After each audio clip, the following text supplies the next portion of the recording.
one with the attitude, চোখের দৃষ্টি লাগে। ঢালিউডের কিংবদন্তি অভিনেতা শাকিব খানকে দেওয়া হলো বিশেষ সম্মাননা।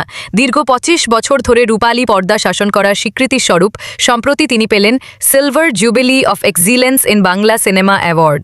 গত 7 সেপ্টেম্বর রাজধানীতে অনুষ্ঠিত হয় Blenders Choice, the Daily Star OTT ও ডিজিটাল কন্টেন্ট অ্যাওয়ার্ডস।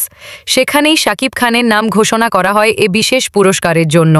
তবে সে সময় দেশের বাইরে থাকায় পুরস্কারটি গ্রহণ করতে পারেননি তিনি। দেশে ফেরার পর দ্য ডেইলি স্টারের কার্যালয়ে গিয়ে ব্যক্তিগতভাবে সম্মাননা গ্রহণ করেন ঢালিউড কিং। ফেসবুকে দেওয়া এক পোস্টে শাকিব খান লেখেন, চলচ্চিত্রে আমার রজত জয়ন্তী উপলক্ষে পাওয়া এই সম্মাননা আগামী দিনে আরও কঠোর পরিশ্রম করার এবং বাংলা চলচ্চিত্রকে বিশ্বমঞ্চে পৌঁছে দেওয়ার অনুপ্রেরণা যোগাবে। তিনি আরও বলেন, আমার প্রিয় দর্শকদের প্রতি রইল অফুরন্ত ভালোবাসা। আপনাদের সমর্থন ছাড়া কিছুই সম্ভব হতো না। এমন সম্মান দেওয়ার জন্য দ্য ডেইলি স্টারকে আন্তরিক ধন্যবাদ।